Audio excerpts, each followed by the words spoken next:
No. Oh, people. Technology has already messed up on me and we're only started. So I will skip over that. Oh, it's playing now.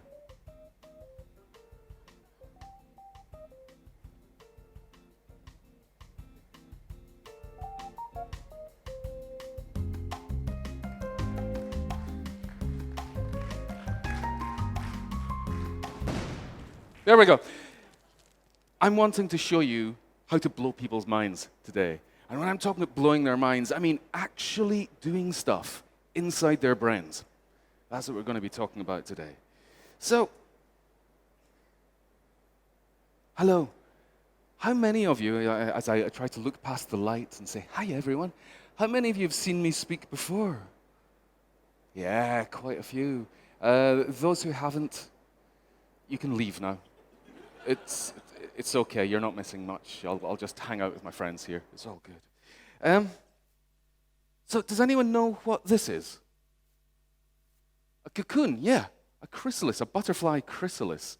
It's absolutely incredible that you get a caterpillar that wraps itself in something, basically turns itself into soup. And then this happens.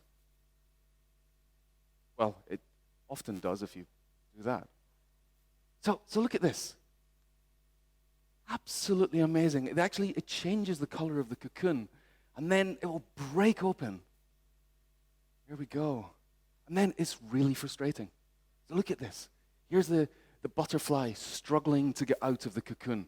And it's really struggling. You just want to get that flap at the back that's caught in a leg and just, I'll help you. I'll get that flap off you. I'll help you out, you beautiful little thing. And here it goes. It's struggling. Look at it struggling. Don't you feel a bit bad for this butterfly? This butterfly's having a hard time right now. Its life is difficult. It's not even out of the cocoon yet. Here it goes. It'll just flop out in a second. Come on. You can do it. You can do it. Come on. Oh, yes. And now look. Look at its wings. Its wings are all floppy. All of that energy that it took to get out of the cocoon is what got its circulation system going. It's the very thing that pumps the fluid into the wings so that the butterfly can fly.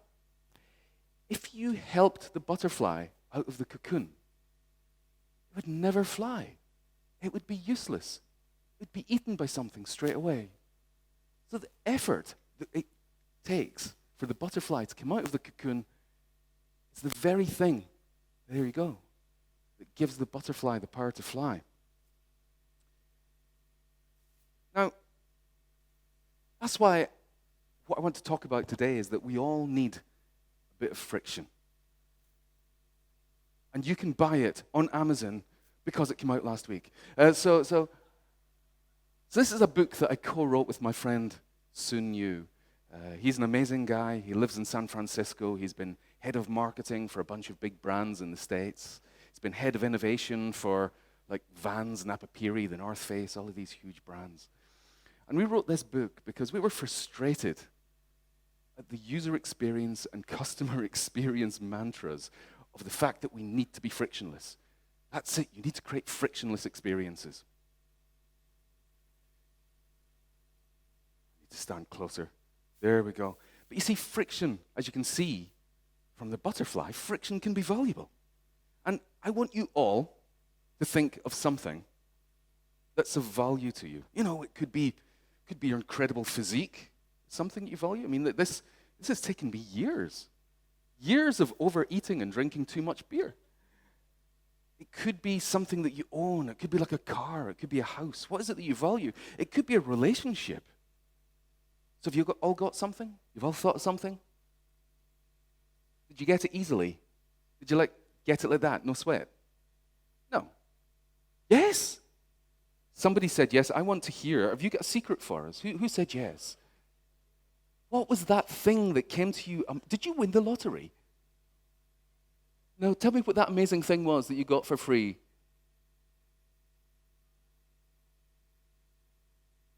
Your what, sorry? Your PlayStation. Did you steal it? Well, there you go. Was the money easy to come by?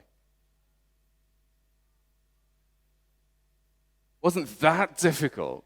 Wow. I think we should be swapping. I think you've got some information you could share with everyone. Here's how to get easy money. Who would prefer to hear that as a talk right now? Because, oh, yeah, right, okay, come on, let's do this. Let's do this. No, don't worry. I won't put you in the spot like that, but I will be grilling you later. So you see, when you've got something amazing, something that's really valuable, it takes effort. So, I mean, to become an amazing ballerina, how do you become an amazing ballerina? Practice. There you go, of course. This is good. How do you get an incredible sports car? You buy it. Yeah, I think about €500,000 will do it. There we go. How do you become an incredible musician? Practice. You put in the effort. It's that Malcolm Gladwell mythical 10,000 hours of applied effort. And this guy looks like Ite Talgam. Does anyone remember Ite from 4 years ago? Yeah. Oh, I love him. How do you get an incredibly successful career? Yeah, you work your arse off for it. You try hard. You apply yourself. How do you become an incredible juggler? Kind of. It's actually having no friends. Is the secret. That is the main ingredient to becoming. Are there any jugglers in here? No, that's it. That's that old joke about how do you murder a circus? You go straight for the juggler. Terrible joke. So, the good things take friction. But, it's a big but. I like big buts, and I cannot lie. Well, I don't understand what you're laughing at. So, you know, good things take friction, but humans are lazy. I don't know if you've noticed this, but humans are inherently lazy. I mean, we're awful creatures. We'll do anything to do less work. So, imagine, this is about maybe 200,000 years ago. You know, humans have been around for about 300,000 years. 200,000 years ago, we were hunters and gatherers. In fact, we were hunters and gatherers up until about 40,000 years ago. That was a heck of a lot of effort. You'd have to go out there, search the landscape, put yourself at risk. You had to get good at throwing spears. You know, working on pointy sticks is more work than you think. Then from there, we decided to get into farming, and that meant that you didn't have to travel quite as far and wide. It meant that you can be in one place, and you could just put the effort into that bit of land. It was less effort, still a lot of effort, but it was less effort. Then we got the Industrial Revolution in the last 200 years. And that meant that, look, this is less effort than being a farmer. There you go, and you're still making enough money to live, you're still able to survive. And then, in the last 3 generations, we got this. The effort we are putting in is with our fingers. That's it, and occasionally lifting your arm with a coffee. Wow, that's the effort. So, if you look at effort over time, physical effort, it goes down like that. Oh, hello, not you. There you go. It goes down like that. So physical effort drops. And some people go, but mental effort has increased. Well, bullshit. I bet you that if you were to do a time swap with somebody who was one of these hunters and gatherers, and you would go back to their time, and they would come to our time, I bet you that they would survive longer than you. What about all the skills that they had? You might go, yeah, but I know how to use Microsoft Excel. Well, yeah, do you know how to tell where is north when you've been spun around and you're in the middle of a desert? Do you know how to track prey? Do you know how to create sharp flints? Well, not many of you do, I don't imagine. You see, they had a hell of a lot of knowledge, a hell of a lot of learnings. And I'll tell you something. When you screw up something in Microsoft Excel, you don't die. You do. Well, I don't know. It depends. What are on your spreadsheets, Vladimir? That's really concerning. Right, Vladimir is currently an accountant for some mobsters. Is that right? So if you're on his spreadsheet, you die. Behave. So the thing is that the less physical effort that we are exerting means that we're actually doing huge amount of harm to our bodies. You will have heard sitting is the new smoking, I'm sure, because they're finding that people who sit on their backsides for 8 hours a day, it's got a similar mortality rate to heavy smokers. It's pretty awful stuff. So this company that will come up here created the office worker of the future. This is what maybe our children could look like in the offices. This is alarming. We've created a representation of the work colleague of the future. We're calling Emma. What we've actually identified are danger areas around the office. The biggest culprit is increasingly the chair. In Britain, we spend 8 years of our entire lives sitting down, and that's having huge problems on our health. And unless we do something about it, it's going to change our entire appearance. Emma has a permanently bent back now because of the way she's been sitting at her workstation. The muscles in her legs are much weaker. She has varicose veins because of blood flow, which is not as good as it was. Her eyes are redder, again because of the quality of the air. She has more nose hair, more ear hair. She has a swollen nose. She's much more stressed, so therefore we'll see the stress-related eczema on her arms. And also Emma has kind of a sallow skin because she's been in artificial light for so many years. Yeah, they had me at more nose hair. Yeah, that was it. That does it for me. So, all of you get up on your feet. Seriously, get up on your feet. Just stamp your feet a bit, shake your tail feathers, because I don't want you to be getting deep vein thrombosis. You can see this as like being at a standing desk. I'm at the standing desk. You can relax now if you want, but if you want, you can stand through this entire presentation. The people behind you will hate you. But feel free. You can sit down now. And the thing is, it's not just about physical effort. So physical effort is declining, yes, but also mental effort is declining. And one of the things that people have thought is that actually when people are depressed, they move less.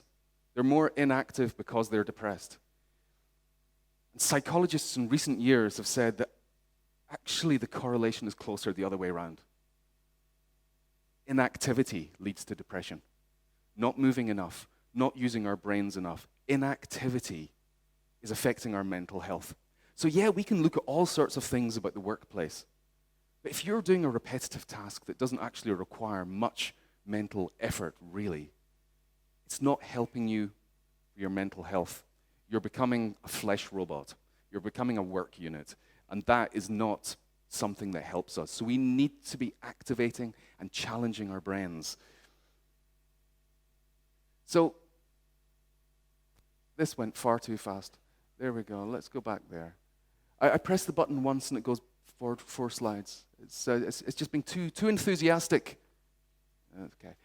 Right, so I mean, with technology, what we've been doing is we've been outsourcing our memories. So how many of you have memorized a phone number in the last month? Oh, we've actually got a few hands there. People who have, and you're with Spark Me. Did you have to memorize Vladimir's phone number? Did he force everyone to do that? Is that part of the contract?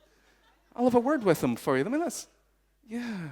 And so not many hands up there. How many of you have memorized a phone number in the last year? Still, it's pretty much the same amount. How many of you have memorized a phone number in the last 5 years, maybe? Yeah, maybe so a little bit less than half there, about 30-40% of you. You see, we don't have to remember phone numbers anymore. I am an old man, and when I grew up in the 1970s, by the age of 7, I probably knew about 10 phone numbers. Because you had to. That was just the way that you communicated. So we've been outsourcing our memories to devices that now we just tap on a name. We don't need to remember the number. As well as that, people are going to events, experiences, and they hold their phone up. And they live it through the screen of the phone. And the idea is that I'm capturing this for me to enjoy it later on. How many of you, when you look at it later on, go, yes, that was amazing? Or how many of you go, that's right. How many of you never look at it again? There we go. An honest man. Thank you very much. And that's what we're doing. We're apparently capturing stuff as if it's stuff that, this is important. We need a video of this. And what it's doing is it's actually stopping us from truly experiencing a situation, truly being emotionally involved in a situation. And I will tell you that there's something called the Google effect, that if something is stored on a device, we don't remember it because we can search for it. And I believe that we are now leading lives that are experientially poorer because we're not putting these memories properly in here. We're not getting the full emotional impact of the experiences. And maybe next time, put down that phone and just experience it. Although feel free to take pictures and tweet if you want. I'm not got a problem with that. So memories, look, we're also outsourcing our skills. How many of you, if you're doing anything that's even the most basic form of maths, open up the calculator app on their phone? Yeah, there's a lot of liars in the audience right now who aren't putting their hands up. Absolute liars. You're trying to pretend that you do mental arithmetic, that suddenly you have to work out what 13 euros 47 plus 26 euros 12 is, and you don't open up the calculator. You're a liar. Come on. And it's something that we need to keep exercising our minds. I mean, what about maps? There's a phenomenon now that people don't even know their way around their own neighborhood because they use Google Maps to direct them. And that was the thing. When I was a kid, I know this is me, back in the old days, I remember back in the old days. Well, back in the old days when I was a kid, a map was a piece of paper that folded out to that. And somebody would have to sit in the passenger seat of the car and say, you need to take a left on Brigham Drive. No, you've missed it. It was a left back there. And so you'd have somebody basically being the most irritable voice control assistant. And, so if you can imagine that your Google Maps is arguing at you, that's basically what you had in the 1970s. So we're losing a lot of our skills. And of course, we're losing our ability to make decisions. Because what AI is doing and machine learning is it can look at your past behavior and create algorithms to work out what your future behavior would be based on that. Makes decisions for you. It means that even the suggestions that we get on Amazon are making it simple for us to just go, I don't even need to decide, everyone else bought that. Fine. So we are losing a lot of the opportunities to use our brains because of devices. So what soon my co-author and myself are proposing is, we need more friction. And an example of that, of good friction, of how that works, happened in the 1950s. Betty Crocker created this incredible cake mix. It was just a bunch of powder in a bag. You added water, you mixed it, baked it, you got a cake. And these cakes were actually really good. They were pretty much as good as a cake that you would just bake yourself. No one was buying them. So the company hired some psychologists to try and work out why, when we've got this incredible product, why is no one buying this? And they discovered that it was mainly, it's the 1950s, very sexist times, female homemakers. These days we get home wreckers, that's a different thing, but homemakers in these days were feeling that making a cake just by putting in powder and water was not enough effort. They were cheating their family. Yeah, the outcome was still pretty much the same, but they felt that they were cheating because it was too easy. So they went and they adapted their recipe. And here's a TV ad that's announcing how they adapted the recipe from the 1950s. There's something new and exciting in the Betty Crocker kitchens. And here's Betty Crocker herself. And this is what we're so excited about, my new marble cake mix. It's entirely new, The only marble cake mix in one package that you can mix in one bowl. And the one bowl method makes it so very easy. You just add water and 2 fresh eggs. Yeah, that was it. You added 2 fresh eggs. So previously, they had powdered egg in the ingredients. They take that out and they say, no, you add the eggs. And suddenly people felt as if they were doing more. They were doing something that felt it was honest, it was genuine. So by adding in more work, this product started flying off the shelves, and it still does. So that is sometimes, to make something successful, you need to make people work harder. You can't make it too easy for them. Yet we have been all about frictionless for the last 15, 20 years when it comes to user experience and customer experience. So very often when we talk about this, people ask, well, what's the difference between good friction and bad friction? You know, basically a good friction gives you good outcomes, bad friction gives you bad outcomes, but that's not very helpful. So we looked at it more deeply, and I'm a bit of a neuroscience geek. So the way we looked at it was actually it's about what happens in the brain. Good friction releases happy chemicals in the brain. So happy chemicals. So that's what we're looking at here, I want to explain to you about. So this here stands for 5 chemicals that are important.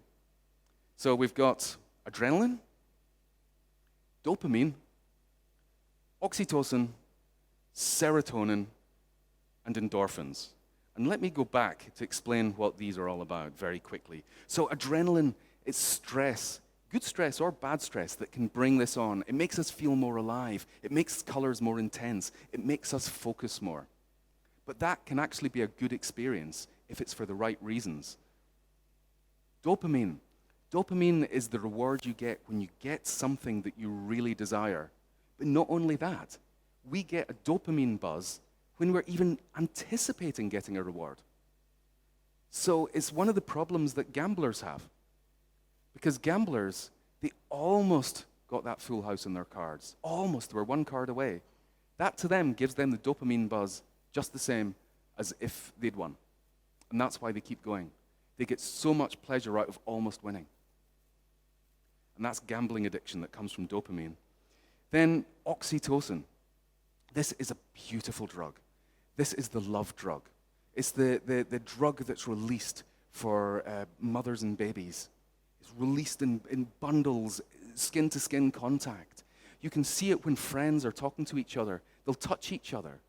And that touching releases oxytocin. It's a bonding chemical. It's a beautiful chemical. Serotonin. This is the dickhead chemical. But it makes people feel good. You know, the playground bullies, they get, the reason that these people do it is because they get this feel-good chemical that they've proved that they're better than someone else. That's what serotonin is, and it is rife in workplaces, in people's behavior. People cementing their place in the hierarchy, letting people know how senior they are. All of that stuff releases serotonin. If you cement your place in the hierarchy or you work your way up the hierarchy and now you're better than these people, that's serotonin that you're getting as a buzz there. And then you've got endorphins. This isn't the most helpful one for us, but endorphins is like the runner's high. So if you put in effort, you exhaust yourself, you hurt yourself, you get endorphins, and it is actually like heroin. It's called endorphins because the back part of that comes from morphine. So I want to go through as many as I can of 7 different ways that I talk about in the book to add friction. I will fly through them, but I want to do it by telling stories.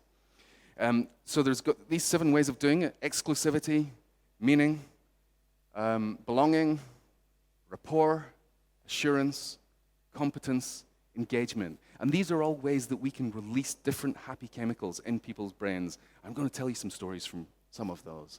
So you might be able to see down there that actually it spells embrace. Hey, wasn't that clever, huh? Yeah, thank you. So the first of these is exclusivity. Now, when we're talking about exclusivity, one of the first things that people will automatically think of is, yes, luxury. So, you know, it's what all these people who own the yachts outside are wearing. You know, it's about the yachts themselves. It's about the handbags. It's about the fancy cars. It's about luxury items. That's what exclusivity is all about. But it's more important and bigger than that. So exclusivity is about excluding people. It's as simple as that. And there's lots of different ways you can exclude people. You cannot be exclusive without excluding. So there's lots of different ways we can do that. And it could be because of money. That's what luxury items are all about. It could be about time. You know, when there's a sneaker drop and people go to the sneaker store and they stand there for hours for the doors to open just to have a chance of getting these new trainers. And that's people have got time. Other people don't have the time, so they miss out on that opportunity. It could be about intelligence. Maybe you need certain intelligence. It could be about education. You need a certain amount of education or else you can't get in. You're excluding people for different reasons. There's lots of different reasons you can exclude people. So I want to talk about this amazing human being right here. I don't know why people are laughing. She is wonderful. So Kylie, I mean, I'm obviously connected to the Kardashians. This is me and Kim. Do you see how terrified I am? I have never had a less flattering photograph in my whole life. You know, it's not the face I would ever generally pull. So I was talking about Chloe, though. Chloe became, you might remember, the youngest self-made billionaire in history. Someone laughed. Sorry, Chloe? Kylie? Yeah, there you go. That's how much I know the Kardashians. I get them muddled up. You know, I'm too familiar with them. You know. So yeah, Kylie.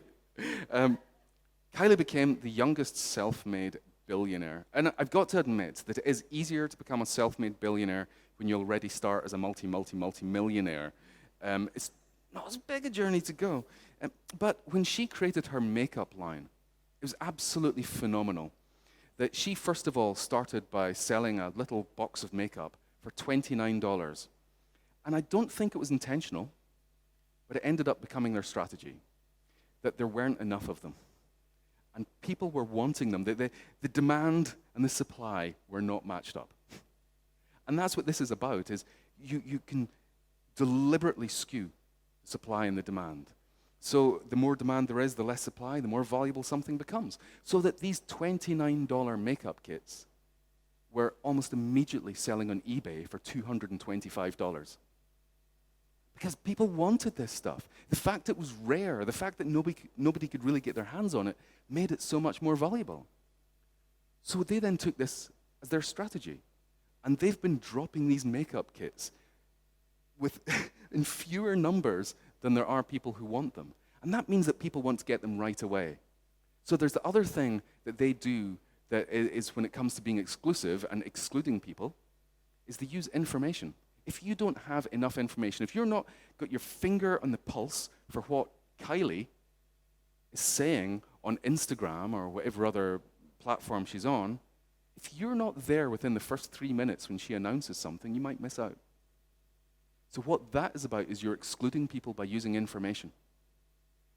And that helped her grow her business so that she sold half of it to Coty, I believe it was, for $500 million, making her a billionaire. So what are the drugs that we get when we're working with exclusivity? Well, we've got the excitement from the reward. So you get that from the adrenaline. It's like, oh, I might just get this, I might do this. Again, that's kind of related to the dopamine. It's amplifying the dopamine, which again is the anticipation of the reward. And then you've got serotonin, because if you get it, you're better than those other dumbasses. So the next one I want to talk about is meaning. I was going to ask how many of you are on dating sites, but from an old man, that sounds really creepy. So I want to talk to you a little bit about dating sites. My wife and I met through a dating site. We would never have met each other if it wasn't for that. So I'm a fan of dating. No, that sounds wrong as well. Let's just carry on. So I want to talk about eHarmony. eHarmony, if you join it, you've got a hell of a lot of work ahead of you. You need to answer 129 questions to fill out your profile before you can do anything. It's going to take you hours. It takes hours for people to think about the lies they're going to put in to try and attract that dream person who is also freaking lying on their answers. So you're perfectly well matched. So, what are the drugs that we get when we're working with exclusivity? Well, we've got the excitement from the reward. So you get that from the adrenaline. It's like, oh, I might just get this, I might do this. Again, that's kind of related to the dopamine. It's amplifying the dopamine, which again is the anticipation of the reward. So what So you've got this huge amount of work. So 129 questions, hours of work, before you can even see any matches. And then after that, they ask you to fill in a whole load more questions. Some of the questions are things like, are you attracted to Tony the Tiger? A lot of you don't know who Tony the Tiger is. He's basically a cartoon character that sells breakfast flicks. And no, I'm not attracted to him, just in case you were asking. So you've got that for eHarmony, huge amount of effort and commitment to actually just set up your account and start seeing people. Then you've got Tinder. You can be online in Tinder and swiping in about 2 minutes. You sign up, you connect it to Facebook, all the images are already uploaded, you just go, yep, that image, that image, that image, boom, show me some booty. Now, what is the difference between those two dating sites? Well, of course, one is about finding Miss Right, and the other is finding Miss Right Now. So it's a completely different audience, isn't it? And what is it that makes the difference between those audiences? Well, it's the amount of effort. It's the friction that goes in at the beginning. Because if you're just wanting a entertaining Friday night, chilling with Netflix, apparently, then you just need to put 2 minutes of Facebook time in there. You're not going to spend hours because you're not necessarily looking for the one. It's all to do with the amount of effort you put in. And this pays dividends for eHarmony. Do you know that eHarmony in the States is responsible for 438 weddings every day? 4% of marriages in America are because of eHarmony. Absolutely phenomenal. The other 96% are because of alcohol, I believe. But you know, this is just amazing. And so when we're looking at meaning, getting people to put in a bit of extra work makes an experience more meaningful. People are more committed to it. So what are the drugs that this releases? Well, adrenaline, again, you're chasing this desired outcome. And oxytocin, you've got empathy, shared experience. Other people in the platform have had to go through all of that work as well before they can have dinner at a restaurant with some nice candles. So, next we've got belonging. We're going to get dark people. Strap in. We're going to talk about some murder here. I want to tell you the story of Juan Joel Medina Martinez. He grew up in El Salvador. El Salvador is possibly the most violent country in the world. It's got 6.5 million people in the population, and 10% of them are involved in the gangs. That is like the entire population of Montenegro carrying a knife, each. Not one knife between the lot of them, that'd be a big knife. Ridiculous people. So 10% of the population are in the gangs. And that is more than the police and the military combined. So they can't do anything about it. The gangs run the country. So Juan's parents thought, this isn't really the future we want for our lovely little Juan. Look at him with his little chubby cheeks. Oh, aren't you gorgeous? They thought, let's get you out of this country so you can have a better future. So they sent him to America and to Massachusetts, just outside Boston.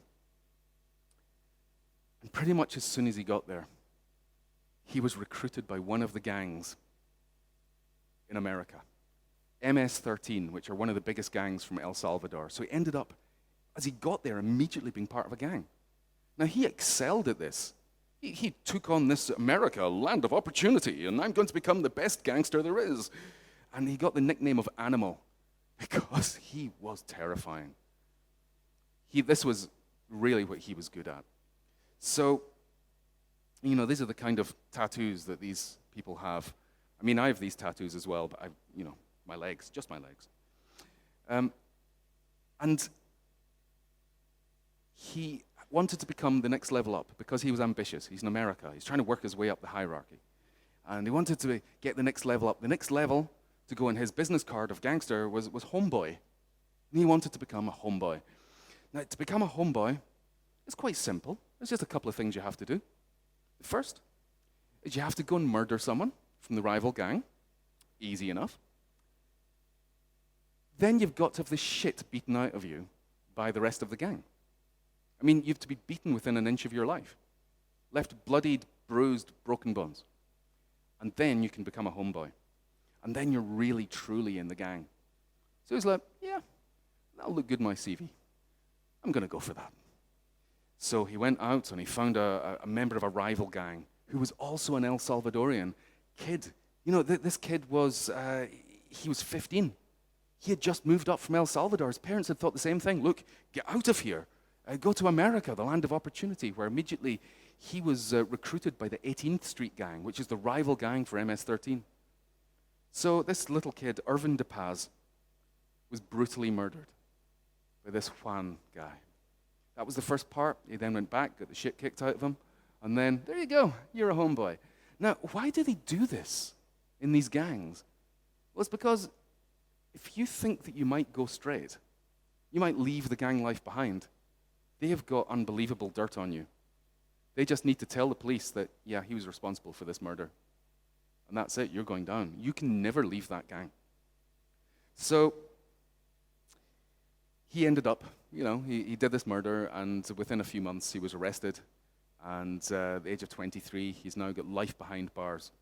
You might think that, hey, that's a terrible thing, and that's not something that would happen to me. That doesn't apply to me because I'm not into gang warfare.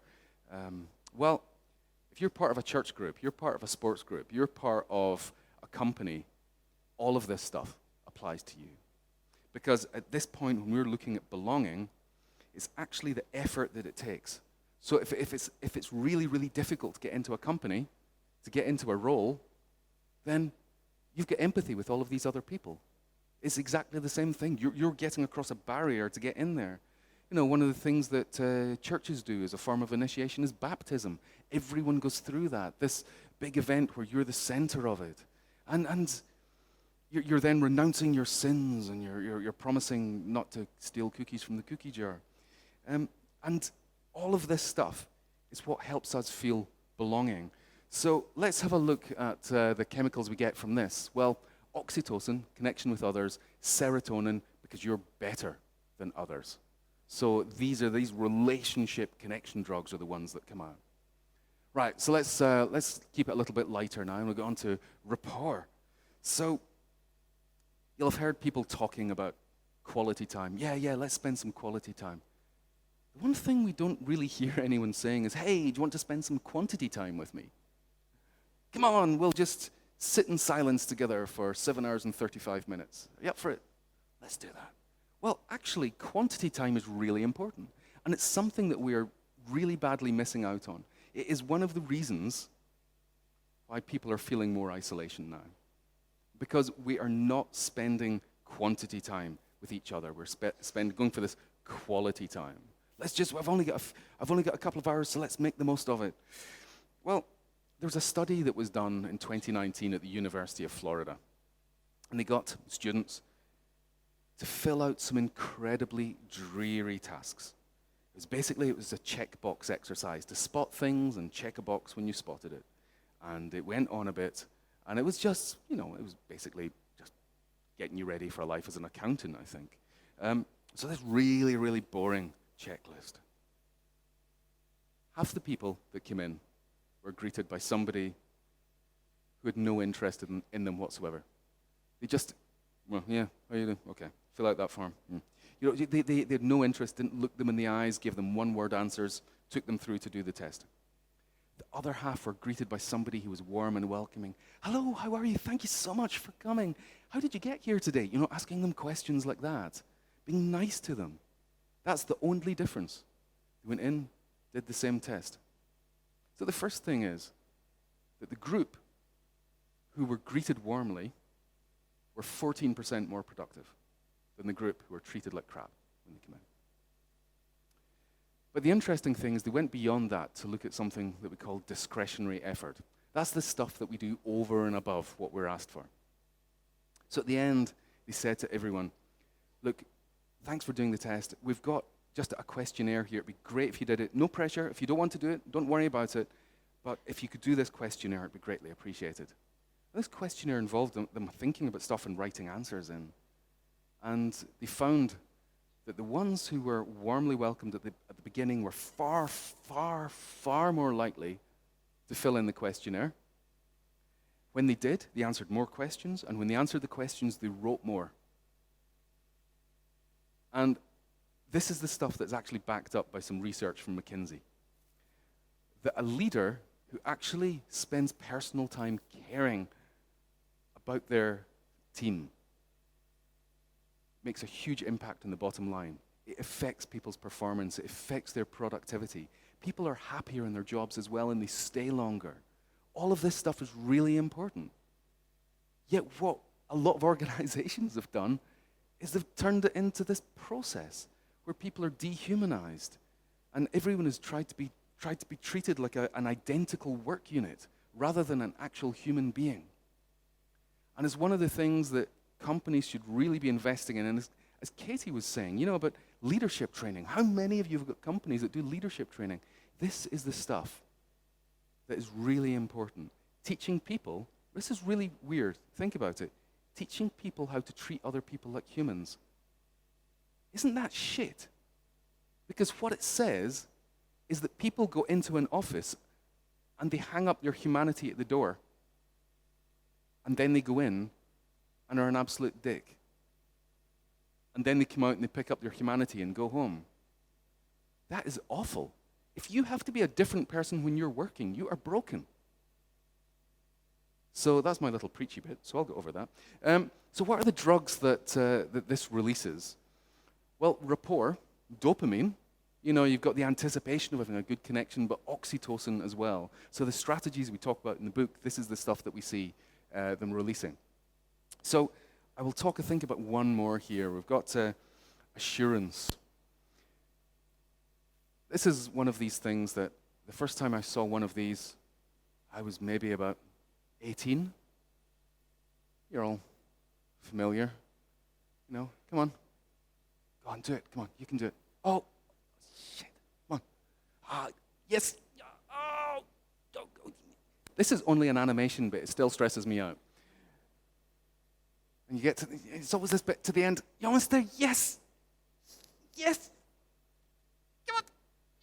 Yeah. Oh, such a relief. Now, these things are all over the place, of course. These days we've got spinning wheels as well. We've got a whole bunch of different loading animations. There was a journalist from The Atlantic who was looking at this in 2017 in an application called TurboTax. In America, your tax is really complicated. So you put in all of your information, and TurboTax works out the best deal for you, works out what's the smallest amount of tax that you'd have to pay. Great. But he was looking at this, and he felt a little bit suspicious about the loading bars that there were in the application. So he got a techie friend, and they had a look at it, and they were looking to see what processing is happening in the background. Is it communicating with the TurboTax website? Is there processing happening in the computer? And discovered that nothing was happening. There was no processing happening. And then they dug a little bit further, and they found that the loading bars were just animations. That they were not indicating anything really. They were just an animation to make you sit there for 30 seconds feeling that something was being done. They're what we call benevolent deception. And this is purely about getting people to feel that work's being done. Because TurboTax was doing the calculations as it went. It was checking the stuff as it went. But here it was saying, we're just going to check for you. We're just checking your information's correct. Okay, what it's doing wasn't necessary, but it was important. And that's a lot of what this is about. When it comes to assurance stuff, we're talking about stuff that isn't necessary, but it's important because it makes people feel more comfortable. And the people using the application felt as if more was being done on their behalf. More thinking was being done. More expertise was going into it. So, what are the drugs that this releases? Oh, nobody cares. There we go. So it reduces bad adrenaline. You're not getting stressed about it. It's taking away that because it's making you feel safer with the output that you're getting. You're feeling understood. You've got confidence in your decision. That stuff, it assures people, it all helps. And it's something that is missing from so many digital experiences, because the frictionless thing is just about, oh, we're just wanting to get people from here to the checkout as fast as possible. Sometimes you just need a little hand on the shoulder, a little pat in the back saying, let's just check that for you. Yeah, that's good. You can carry on now. Right, I will do one more here. I want to talk about, for those of you who've been to London, you will be familiar with these vehicles here. Black cabs. These black cabs, there's something incredible about them, or something incredible about the drivers. There's 21,000 black cab drivers in London. And all of them have done something amazing, which is they've done something called the knowledge. This is like a university degree. You have to remember 25,000 streets. You have to know where they are in London. You have to know how to get to any one of 25,000 streets. You have to know where every hotel is. You have to know where the landmarks are. You have to know where all the theatres are. You have to know that if London Bridge is blocked for some reason, how you can then cross the river. You have to know how the traffic changes at different times of day, because your route would then change. It takes at least 4 years for you to get the knowledge in your head. In fact, they've done brain scans and discovered that the spatial awareness area around about the hippocampus in people's brains, when they do the knowledge, it is significantly larger. It actually changes their brain. That amount of information, I find that absolutely extraordinary. So what happens here is that they've put in all of this effort, all of this investment, all this time, and even the money into becoming a black cab driver. So imagine that you've got a choice between taking a black cab and taking a mini cab, just a standard unlicensed taxi. Which one are you going to feel safer in? Well, of course, yeah, the black cab. Because the mini cab driver, if he does something awful and he gets sacked, he just goes round the corner and gets another job. If you're a black cab driver and you mess up, you have lost all of that effort that you've put in. It's all down the toilet. So it means that when people have put in the time to become great at something, then they're more likely to be committed to it and to make sure that they're going to do well. So this here we go, competence, attainment of goals, give you the dopamine, validation of skills, endorphins as well, because you've got difficult challenges. And this is stuff that, like Salesforce, have got their own Salesforce University that you can get these badges and you can get these qualifications through Salesforce. This is exactly what it is. It's helping people develop their competence. And so not just come up with not just get the qualifications, but improve yourself over time. Self-development is a really, really important thing. So I'm going to skip over the next one, which was, of course, it was the most interesting. It was the best one. But I'm going to skip over the next one. Oh, no, I can't. I have to tell you this one quickly. Right, engagement. This is an experiment that the Economist did. You see, I want to talk about the engagement of choice, getting people involved with what you're doing by making them choose. And choice is just one way of engaging people. So the Economist did this to get people engaging their minds when it came to getting a subscription. So their experiment was, okay, online, if you're just going to buy an online subscription to the Economist, $59. The print, $125. If you want both of them, it's going to cost you $125. And at this point, you're looking at it and going, huh? What, did they make a mistake there? Well, no. The third one is a decoy. So the third one is a decoy. They were going to give people the online with the print anyway. You bought the print? Yeah, we'll give you all the digital stuff as well. That's fine. So which one of these would you choose? This one? Yeah. So most of you would choose this one. Well, if you chose that one, then you're with, what was the percentage here? 84%. 84% of people chose this one, and they ran this experiment. Right, they ran a second experiment. They got rid of the decoy. Now look at it. Which one would you choose? Yeah, there you go. 68% of people chose this one when they did it. Isn't that amazing that by putting in a decoy, you change the way that people think about it, because you've got something in there that's a bit ridiculous that's forcing them to think about it and then make a decision. So you're causing them to think more about their choice. So that's just a form of engagement. There you go. And that releases just about all of it when we're looking at different ways of engaging people. So basically, sum it up, stop making things easy. If you want, I have got a summary. If you want to get your mobiles, if you're interested in this, I've got a PDF summary that you just give me your details, and I will send you. I think it automatically sends you this. If it doesn't, just email me.